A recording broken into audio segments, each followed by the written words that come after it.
Selamat pagi saudara-saudara kasih dalam Tuhan. Selamat tahun baru.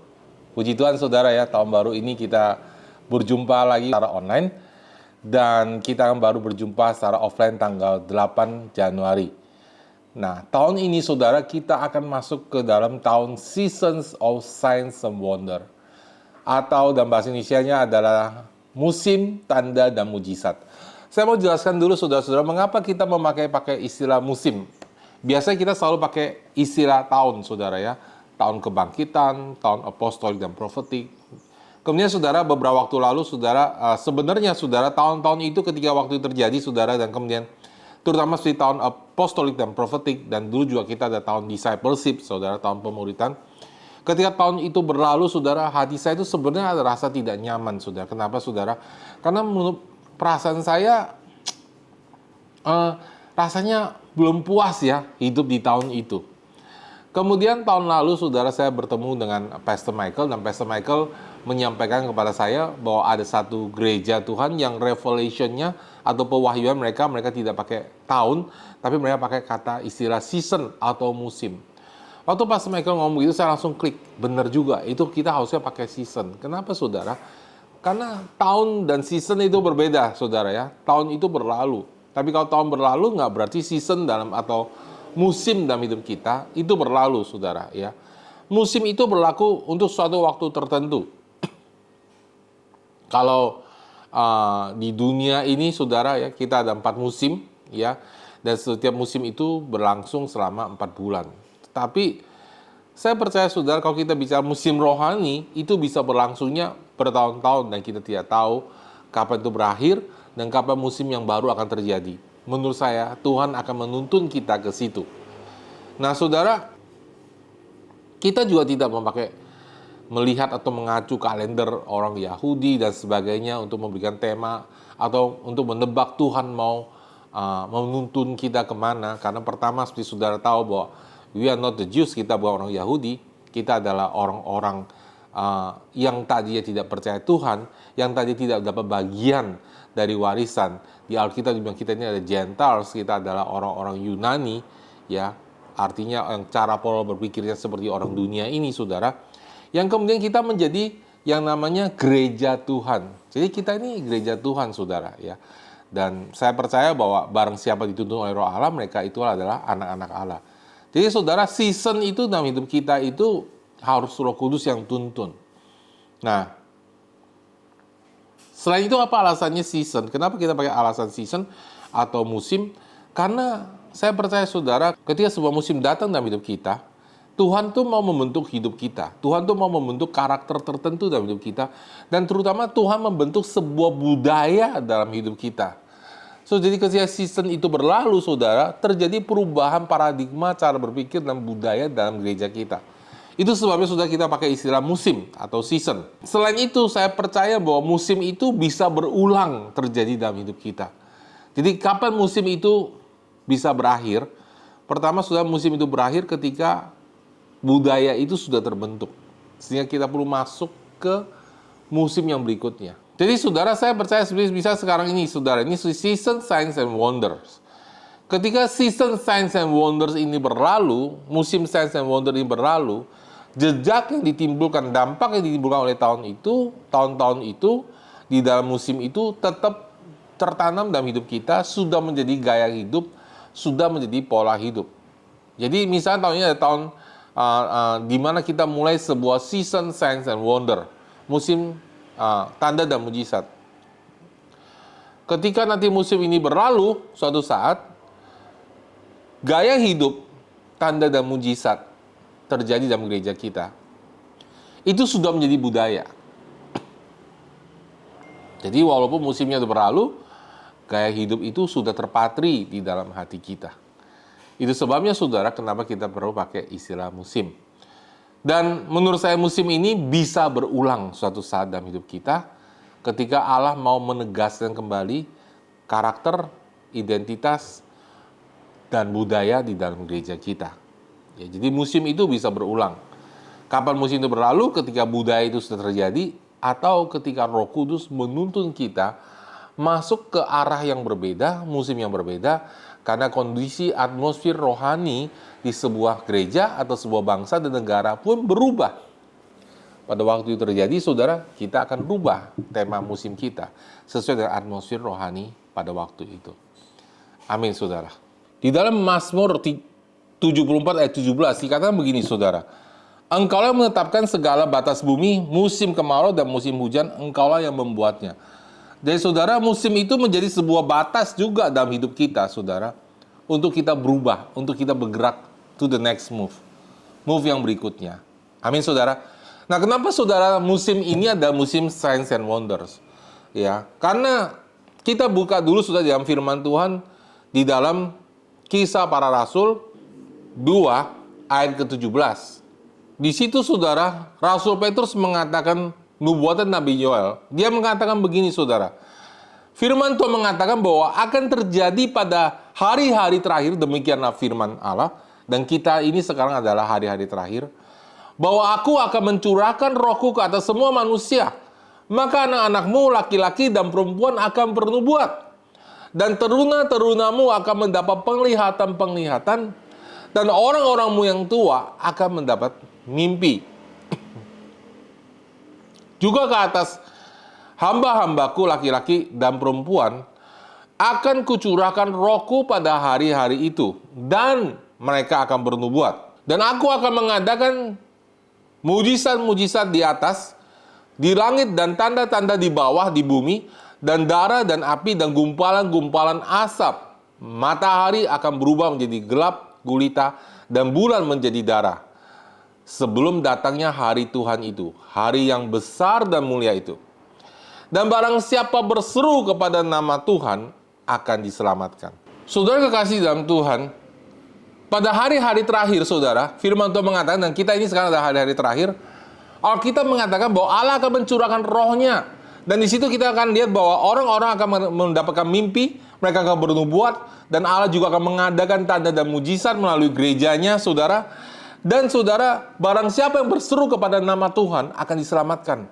Nah, Alkitab mengatakan bagaimana orang bisa berseru kepada nama Tuhan ketika mereka mendengar pemberitaan. Tetapi bagaimana saudara kita memberitakan Injil sampai membuat orang itu menjadi percaya?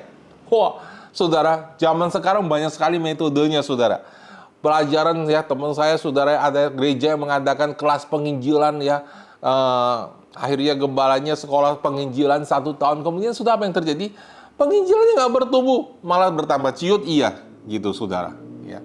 Kenapa, saudara? Karena, saudara, penginjilan itu nggak bisa hanya dipelajari tanpa dihidupi dan tanpa disertai dengan tanda dan mujizat. Ada amin, saudara. Dan saudara kekasih di dalam Tuhan, tanda dan mujizat adalah identitas utama dari gereja Tuhan yang hidup. Kalau kita masuk ke sebuah gereja, yang membedakan gereja dengan dunia adalah di gereja orang sakit disembuhkan, orang lumpuh berjalan, yang buta melihat, yang mencuri berhenti mencuri, yang merokok berhenti merokok, yang berdusta berhenti berdusta, yang luka hatinya disembuhkan, yang sakit dilepaskan. Itu tandanya gereja, saudara, di mana orang-orang mengalami mujizat Tuhan. Nah, saudara, kita lihat dulu, saudara, di dalam gereja pertama, di dalam Kisah Para Rasul, kita lihat ayat lain, saudara ya. Kisah Para Rasul 2, ayat ke-41, saudara. Dikatakan gini, orang-orang yang menerima perkataannya itu memberi diri dibaptis, dan pada hari itu jumlah mereka bertambah kira-kira 3.000 orang, saudara. Itu kalau bukan kuasa Roh Kudus tidak mungkin. Ada amin, saudara. Jadi Roh Kudus yang terutama membuat gereja kita bertumbuh ketika kita mengerti bagaimana caranya bekerja sama dengan Roh Kudus. Dan Alkitab mengatakan mereka bertekun dalam pengajaran rasul-rasul dan dalam persekutuan, ya. Dan mereka selalu berkumpul untuk memecahkan roti dan berdoa. Maka ketakutanlah mereka semua. Sedang rasul-rasul itu mengadakan banyak mujizat dan tanda. Dan semua orang yang telah percaya tetap menjadi satu. Dan segala kepunyaan mereka ada kepunyaan bersama. Dan selalu ada dari mereka menjual harta miliknya, lalu membagi-bagikannya kepada semua orang sesuai dengan keperluan masing-masing. Dengan bertekun dan dengan sehati, mereka setiap hari berkumpul di bait Allah, Mereka memecahkan roti di rumah masing-masing saat bergilir dan makan bersama-sama dan gembira dan dengan tulus hati sambil memuji Allah. Dan mereka disukai semua orang. Dan tiap-tiap hari Tuhan menambah jumlah mereka dengan orang yang diselamatkan. Saudara, ya. Nah, kita mengatakan saudara di ayat ke-43, saudara, mereka ketakutan mereka semua, sedang rasul-rasul itu mengadakan banyak, katakan banyak, saudara. Amin, saudara. Bukan sedikit. Banyak tanda dan mujizat. Dulu saudara ada seorang gembala yang tidak percaya ada banyak mujizat dalam gereja. Dia bilang namanya juga mujizat. Mujizat ya berarti jarang-jarang terjadi. Saudara kekasih dalam Tuhan, ketika saya mempelajari Alkitab ternyata tidak, saudara. Ketika saya bertobat, saya kenal Tuhan karena saya mengalami mujizat. Tuhan merubah hati saya. Saya kaget, saudara, ketika saya melihat hidup saya berubah dan saya percaya sama Tuhan.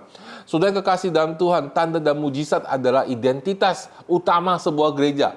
Kayak begini, saudara, kalau saudara masuk ke Starbucks, saudara, apa yang saudara harapkan dari sana? Aroma kopi. Kopi yang enak, betul nggak, saudara? Kalau rotinya tidak enak, tidak masalah. Saudara terutama ke Starbucks karena mau minum kopi, betul, saudara? Ya, kenapa, saudara? Karena ya kalau saudara mau cari tempat yang nyaman, masih banyak yang lebih nyaman daripada Starbucks, saudara. Tapi yang menjadi perbedaannya adalah rasa kopinya yang enak. Nah, demikian juga, saudara, ketika kita adalah sebuah gereja Tuhan, saudara, tanda dan mujizat adalah tanda utama, gaya utama hidup semua gereja Tuhan yang hidup. Amin, saudara. Saudara kekasih dalam Tuhan, gereja itu lahirnya melalui mujizat. Yesus kelahirannya adalah mujizat. Kematian dan kebangkitannya adalah mujizat. Kenaikannya ke surga adalah mujizat. Roh Kudus turun dari surga, orang-orang bertobat adalah mujizat. Sepanjang zaman, saudara, gereja Tuhan hidup karena mujizat. Nah, saya bersyukur, saudara, kalau Tuhan kasih kita fasilitas kayak misal gedung kita, saudara, di RPA, gedung Dream House di Serang, saudara, untuk kita ibadah. Puji Tuhan, kita tidak menolak berkat Tuhan, ada amin, saudara. Tapi saya mau kasih tahu, saudara, tapi orang datang terutama bukan karena saudara punya gedung yang hebat, bukan karena saudara punya tempat parkir yang besar, bukan karena saudara AC saudara dingin, bukan karena saudara punya tempat main anak yang besar, bukan karena itu. Ada amin, saudara. Bukan karena saudara canggih gerejanya, ya, tapi terutama karena saudara orang melihat Yesus Kristus hidup di dalam gereja, saudara. Nah, saudara, waktu Natal yang lalu, saudara, ya, ada waktu kita Natal lalu, saudara masih ingat kebaktian itu, Pastor Choeng berkhotbah dan bernubuat dari depan, ada orang sakit pundaknya, didoakan dan Tuhan akan sembuhkan. Dan ternyata, saudara, ada orang baru datang ke gereja kita dan dia disembuhkan. Dia kaget, saudara, saraf yang kejepitnya itu sembuh, saudara, dan dia sudah berusia lanjut dan dia tidak pernah ngalamin ini, saudara. Dan dia apa yang terjadi, saudara? Dia langsung undang Pastor Choeng itu datang ke rumahnya untuk mengadakan ibadah di rumahnya, untuk memimpin cell group yang karena dia sudah ada cell group di rumahnya, saudara, untuk sharing di sana. Wow, luar biasa. Kenapa orang bisa begitu, saudara? Karena mujizat, bukan karena fasilitas. Ada amin, saudara. Mujizat, tanda dan mujizat adalah tanda utama dari gereja kita. Nah, zaman sekarang, saudara, orang itu, saudara, aneh-aneh dan berbicara tentang memenangkan generasi ini. Bagaimana caranya, saudara, ya. Lalu mereka coba kontekstual dengan generasi ini. Mereka coba berbicara pakai gaya bahasa anak muda zaman sekarang. Mereka coba pakai baju gaya anak muda sekarang. Sampai ada gereja, saudara, isinya sudah habis kebaktian main video game. Wow. Saya nggak ngerti itu, saudara. Saudara kekasih dalam Tuhan, memang zaman berubah. Memang cara kita berubah. Cara kita menyembah Tuhan berubah. Cara kita dengar khotbah berubah. Dulu nggak bisa online, sekarang bisa online.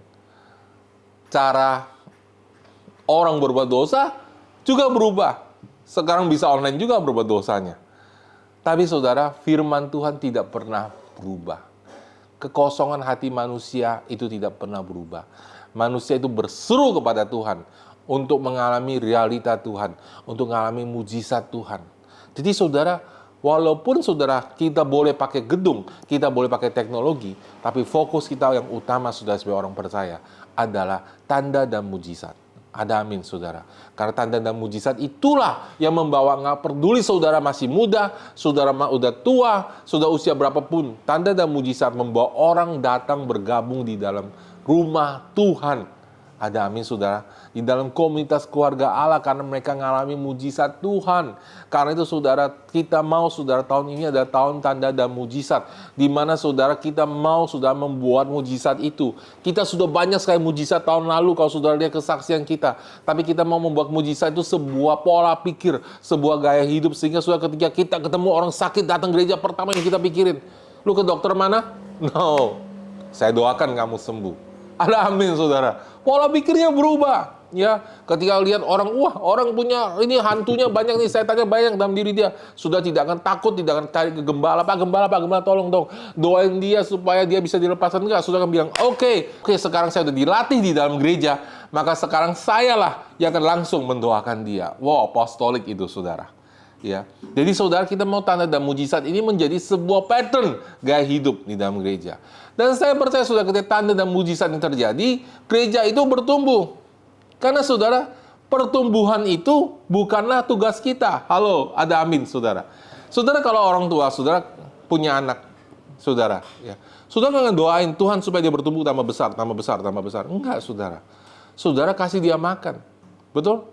Pertanyaannya terjadi ketika dia tidak bertumbuh. Bukan kalau dia bertumbuh biasa aja. Dan kita, kalau punya anak, kita ekspektasi, kita berharap, dan kita melihat pertumbuhan itu wajar.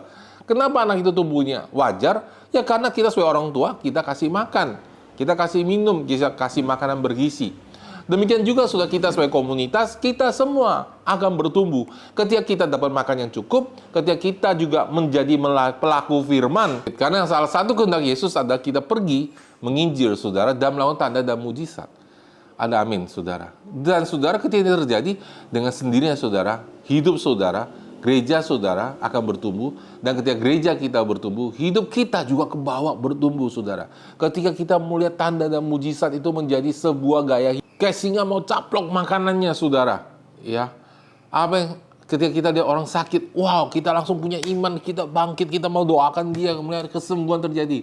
Makin kita bangun, makin lama terjadi, makin banyak terjadi dalam gereja kita. Dan makin banyak orang melihat dan percaya, dan mereka juga terinspirasi untuk pergi melakukan, mendoakan orang sakit. Dan makin banyak kesaksian kita rekam, kita sebarkan, sehingga orang berubah, kulturnya berubah, polanya berubah. Dan akhirnya saudara, mujizat berlimpah-limpah. Itulah hidup gereja yang pertama-tama, saudara. Kenapa begitu orang banyak bertambah ke dalam gereja mula-mula? Karena, saudara, mereka punya tanda dan mujizat. Ada amin, saudara. Ya, mereka nggak punya fasilitas sosial media. Mereka waktu itu tidak punya gedung. Mereka berkumpul di rumah-rumah. Tapi Tuhan tambahkan terus, orang tidak peduli, orang masuk terus. Kenapa, saudara? Ya, yang lumpuh berjalan, yang tuli mendengar, yang bisu berbicara, yang buta melihat. Dan saudara, kenapa begitu cepat? Karena siapa yang akan, semua orang akan menyebarkan itu dari mulut ke mulut. Dan ketika orang menyebarkan dari mulut ke mulut, mujizat terjadilah saudara. Dan Petrus mengatakan kepada orang lumpuh di bait suci, emas dan perak aku tidak punya, tapi apa yang aku punya, aku berikan kepadamu. Di dalam nama Yesus, bangkitlah, berjalanlah. Wow, dia loncat, berdiri, berjalan. Keren, saudara. Itu, saudara, kita mau kembali, saudara, ke gereja yang seperti itu, saudara. Ada amin, saudara? Jangan, saudara, jadi gereja yang emas dan perak aku punya, tapi aku nggak bisa sembuhkan kamu. No, saudara, ya. Saya memilih yang seperti Alkitab mengatakan bahwa emas dan perak aku tidak punya. Tapi apa yang aku punya, aku berikan kepadamu. Dalam nama Yesus Kristus, berjalanlah. Sudah kekasih dalam Tuhan. Ya, itu adalah tanda utama paling penting dari gereja kita, saudara. Ya, mengenai kebutuhan hidup kita, saudara. Mengenai emas dan perak, Tuhan akan tambahkan sesuai kebutuhan kita. Kita nggak usah pusingin. Ada amin, saudara. Saya mau tutup dengan satu ayat ini, Kisah Para Rasul, ayat 38. Yaitu tentang Yesus dari Nazaret. Bagaimana Allah mengurapi dia dengan Roh Kudus dan kuat kuasa. Dia yang berjalan berkeliling sambil berbuat baik dan menyembuhkan semua orang dikuasai iblis, sebab Allah menyertai dia. Ada amin, saudara. Saudara, firman Tuhan mengatakan, Yesus mengatakan bahwa apa yang aku lakukan akan kamu lakukan juga, saudara, sebab Roh Kudus akan turun ke atas kita. Ada amin, saudara.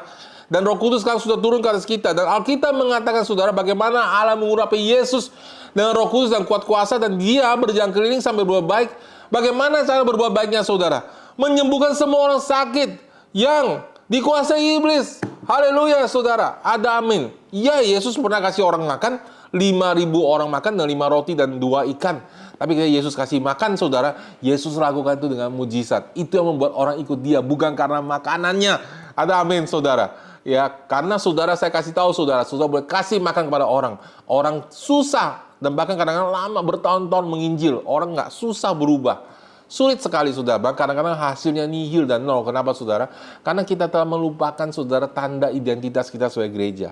Kita telah lupa bahwa kita ini adalah terang dan garam dunia. Kita ini harapan dunia. Ketika orang sakit, tidak ada harapan ke dokter. Harapannya adalah gereja Tuhan. Ada amin, saudara. Adalah saudara dan saya. Karena itu, saudara, kalau Yesus pergi berbuat baik dengan cara bagaimana, saudara? Menyembuhkan orang sakit yang dikuasai oleh iblis. Demikian juga, saudara. Kita, saudara, berbuat baik dengan cara membuat orang terikat oleh iblis terlepas, dan mereka memperoleh keselamatan yang kekal, bukan perbuatan baik sementara yang mengenyangkan perut mereka saja, saudara, ya. Karena, saudara, kekenyangan perut itu seketika dan akan berlalu. Tetapi ketika saudara orang mengalami Tuhan dan menerima Yesus, maka keselamatannya adalah kekal. Karena itu, saudara, tanda dan mujizat itu penting banget dalam hidup kita. Yes, kita harus belajar. Iya, kita masih banyak belajar, harus belajar. Kata dan mujizat berkurang sekali dalam gereja Tuhan. Tapi ini saatnya, saudara, kita masuk dalam season signs and wonder, di mana kita percaya bahwa tanda mujizat akan terjadi dalam setiap local church, saudara, di mana kita bergerak dalam musim yang sama. Amin, saudara. Sudah siap masuk ke dalam bersama-sama ke dalam seasons atau musim tanda dan mujizat? Amin. Selamat tahun baru buat semua keluarga yang merayakan. Tuhan Yesus memberkati. Salam dari keluarga kami. Saya, Busian, Kenneth, Grace, dan Justin. Tuhan Yesus memberkati. Bye-bye.